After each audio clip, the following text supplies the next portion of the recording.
بسم الله الرحمن الرحيم.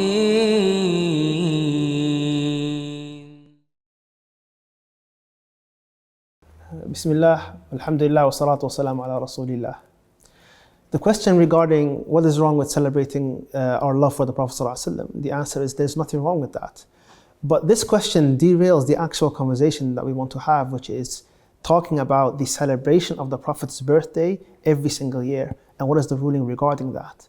When people say, well, we're just celebrating the love of the Prophet ﷺ, as if anyone disagrees with that. Muslims across the board agree that they should love the Prophet ﷺ and show their love, and they have more love for him than even their own parents. Now, the real question is, how do we show this love? And what is the correct way of showing it? So every time we follow the sunnah of the Prophet, or we study his seerah, or we say sallallahu alayhi wasallam, we are showing our love to the Prophet sallallahu alayhi wasallam. Is celebrating his birthday among the ways we show it or not? The answer is no, it isn't. And we'll clarify that in the following segments, inshallah. So now the question is, what is the proof that this is wrong? People come together, they celebrate sallallahu alayhi wasallam his birthday, and they have festivals, they eat food. What is wrong with this? And people will ask, they might ask, or you might be wondering, what is the proof that this is wrong? Now the problem here is the question.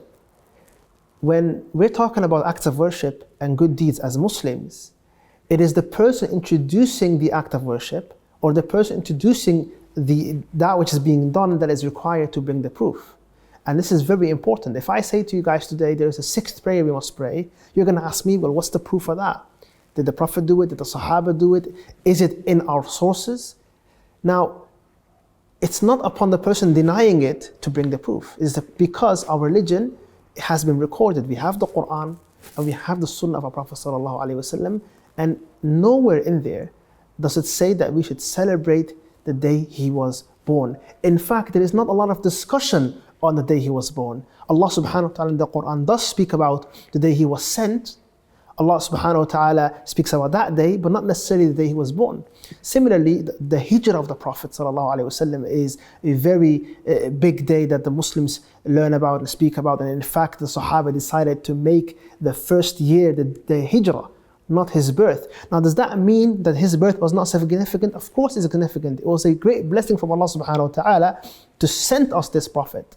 But when someone claims, every single year I am going to celebrate his birthday, the way the Christians celebrate the birthday of Isa alayhi salam, even though that particular date is actually wrong. Now, we're going to ask that person, what is your proof of that? And there isn't any. There isn't any. If you go back to the source of hadith and the Quran, which is where we take our religion from, you cannot find a single shred of evidence. And because of this reason, and because as Muslims we follow the Quran and Sunnah, we then cannot get closer to Allah or do this act thinking it is an act of worship. In fact, it is the opposite. It is a bid'ah. It is an innovation, a newly invented manner into our religion. Now, some people might say it's a good bid'ah. And let me clarify something here. Bid'ah is every single matter that is introduced into our religion that was not mentioned by our Prophet ﷺ and then reported by the companions. So some people might say, well, what about cars and airplanes and phones? Well, are they religion? The answer is no. Any aspect of our deen, of our religion, you can't introduce a sixth prayer into the 5 daily prayers that are obligatory. I can't introduce a particular month we must pay zakat. I can't add things to the religion. And if I do try this, then every single Muslim has the right to say, Hatu burhanakum, bring your proof. And it is very simple.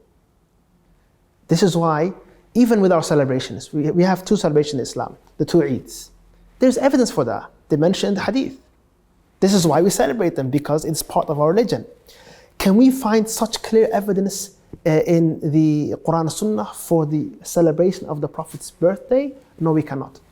The other thing that's quite important is that someone might say, well, there's good bid'ah and bad bid'ah, and there is no such thing. And how can I say that there is no such thing as a good bid'ah? Because the Prophet himself sallallahu alaihi wasallam said, Every single bid'ah is misguidance. كُلُّ بِدْعَةٍ ضَلَالَةٍ. Every single bid'ah is misguidance. Who said this statement? It was the Prophet himself.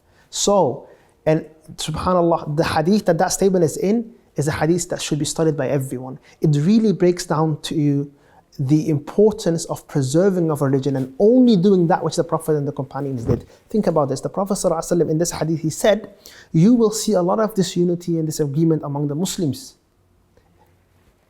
The case right now that we have about the celebration of the birthday is something that causes disunity and disagreement among the Muslims. What was the advice the Prophet gave? He said, عليكم بسنتي وسنة خلفاء الراشدين. Upon you is to follow my sunnah and the sunnah of the rightly guided caliphs. This was the advice he gave. So, will there be disunity, disagreement? Yes. What's the advice? Follow the Prophet and the companions. And then the Prophet ﷺ after that said, and be aware of the newly invented matters, such as the Mawlid. For indeed, every newly invented matter is an innovation, and every innovation is a misguidance. This is the statement of the Prophet ﷺ. Remember earlier we agreed everyone loves the Prophet ﷺ. How do we love him? By following him. Follow him in this matter. Don't add anything new. This is extremely important that we understand, especially even when you learn that the Mawlid originated so much later than the time of the Prophet ﷺ or the companions or the generations that were praised.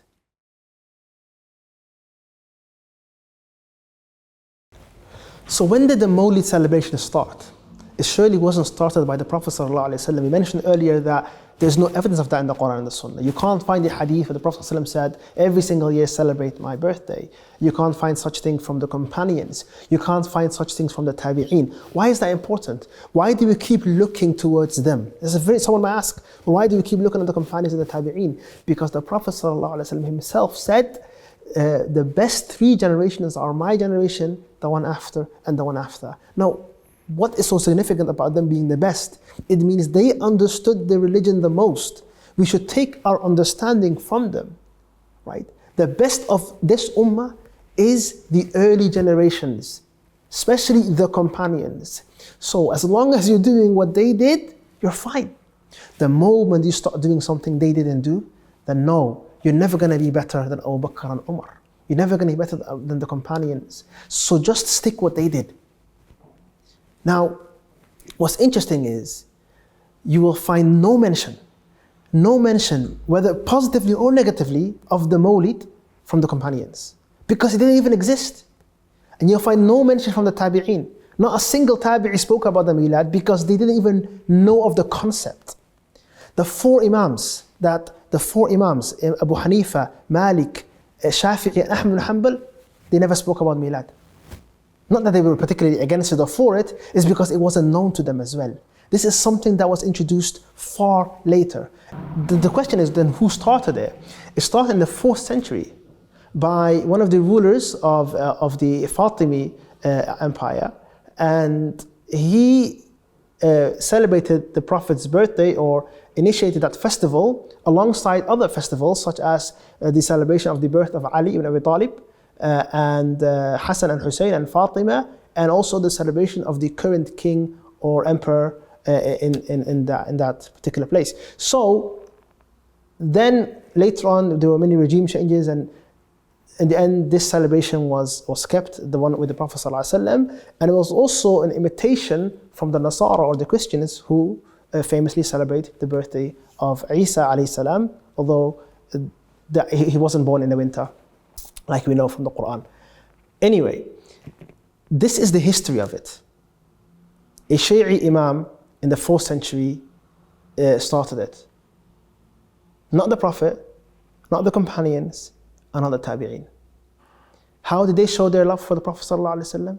By following his sunnah and listening to his commandments. And this is what we should do. Some people say the Prophet fasted on Mondays, which was the day he was born, and he actually said that it was there, and therefore this is the celebration. This is incorrect, because fasting, we know it's not a celebration. These are two completely different things. And if you're going to make an argument, you know what, I am going to celebrate the Prophet's birthday because he said, I fast on Mondays and that's the day I was born, we say to that person, well then do exactly what the Prophet did. Fast on Mondays. Fast on Mondays. And the Prophet didn't wait for the year anniversary, he would fast every Monday. So this is not a evidence for those who celebrate the Prophet ﷺ's birthday. My advice to someone who has perhaps family members that do this celebration out of habit, culturally, whatever the case is to educate them, to call them to that which is correct, to teach them of the Sunnah of the Prophet ﷺ, and that this isn't part of our religion. Anything that is part of our religion can be found in the Quran and the Hadith. If it can't be found there, it ain't part of our religion, and you should be comfortably say that.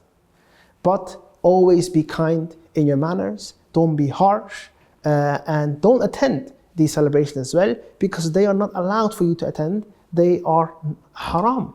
They are a bid'ah. Right? And we shouldn't be apologetic about that fact. It is a bid'ah. The Prophet ﷺ said, every newly invented matter in our religion is a bid'ah, and it is a form of misguidance. But that being said, the way we handle people that are doing this is by teaching and educating and showing them good akhlaq and showing them that we don't disagree in loving the Prophet. We just disagree in how they're doing it. Inshallah ta'ala, I ask Allah to guide myself and all of the Muslims to that which is correct and upright. هذا وآخر دعوانا الحمد لله رب العالمين. السلام عليكم ورحمة الله وبركاته.